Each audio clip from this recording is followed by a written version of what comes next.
Hello my dear friends and scholars. आप सबका स्वागत है आपके अपने चैनल आनंद लॉ एकेडमी पर। ये वीडियो उस सीरीज का हिस्सा है जिसमें हम इंडियन एविडेंस एक्ट के सभी सेक्शन को डीपली समझेंगे, साथ ही साथ important case laws as well as related questions जो पहले किसी एग्जाम में आए हुए हैं उनके बारे में भी जानेंगे। तो आइए विदाउट एनी फर्दर डिले शुरू करते हैं सेक्शन नंबर 30। सेक्शन 30 क्या कहता है? इंडियन एविडेंस एक्ट का कन्फेशन बाय द को अक्यूज्ड।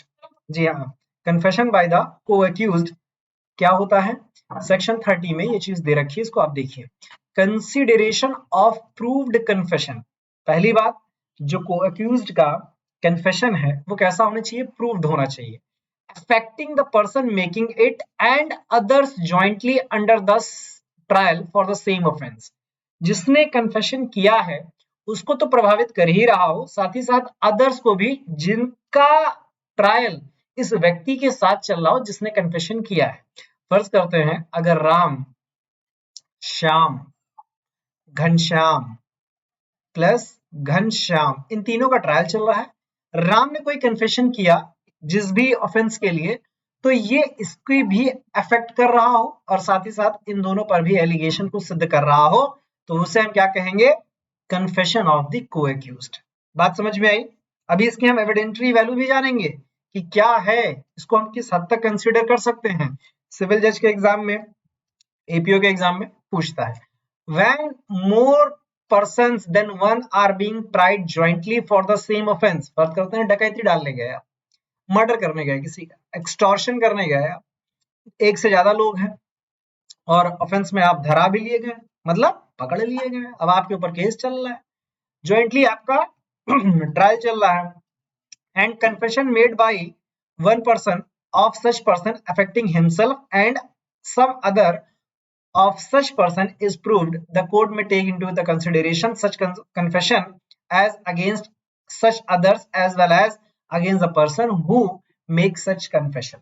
बात समझ में आई?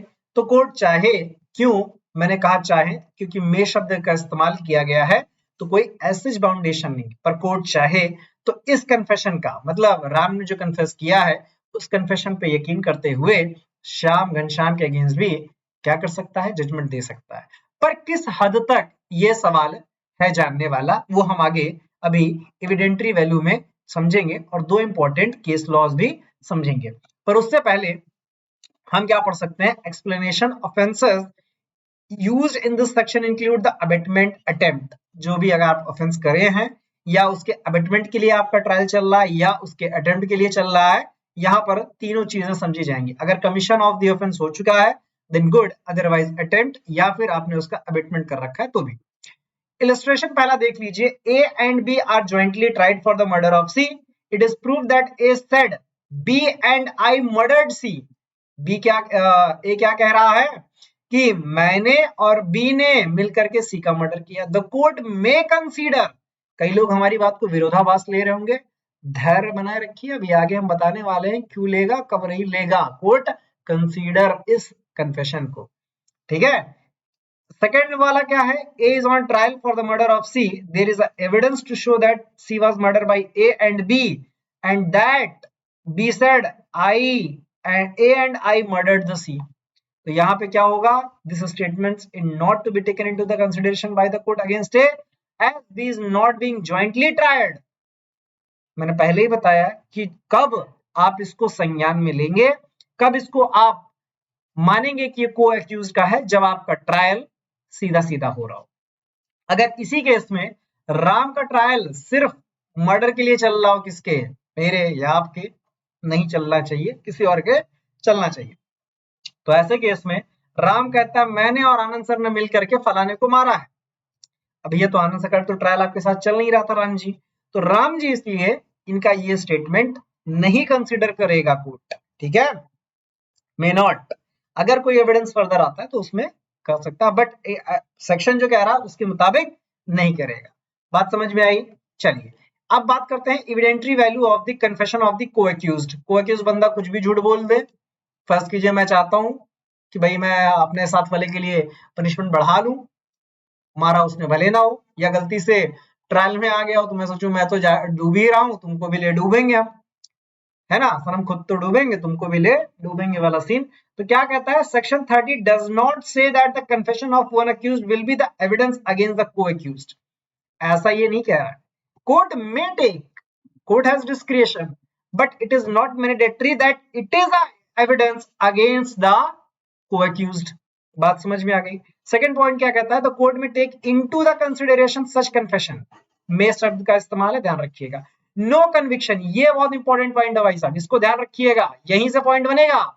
No conviction can be based upon it solely, मतलब जो को अक्यूज ने कन्विक्शन के लिए दिया क्या, अपना कन्फेशन, उसको ही मात्र केवल आधार के पैपार्टी पर रख करके साथ वाले को नहीं निपटारा करेंगे आप, समझ रहे हैं। समथिंग कोरोबोरेटिव चाहिए होगा, नीचे मैंने लिखा भी है, क्या लिखा है, can be use only to corroborate, समझ रहे हैं बात को।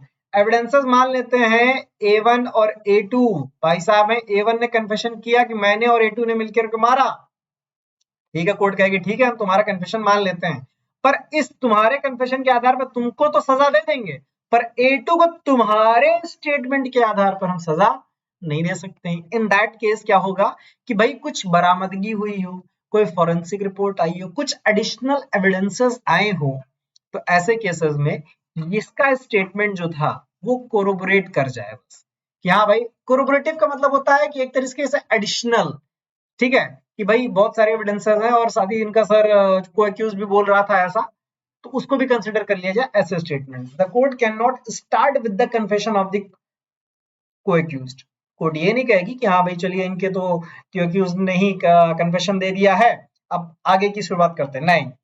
अगर कोर्ट ऐसा कह रही है तो इट मीन्स दैट अक्यूज्ड के कन्फेशन को वो महत्व दे रहा है, वो भी 100% दे रहा है प्रियोरिटी बेसिस पे, पर ऐसा नहीं करना है, आपको प्रियोरिटी अन्य एविडेंसेस को देना है को अक्यूज्ड के, फिर जो उसके को अक्यूज्ड ने कहा उसको भी कंसीडर कर लेना है। बात समझ में आ गई, बहुत अच्छा।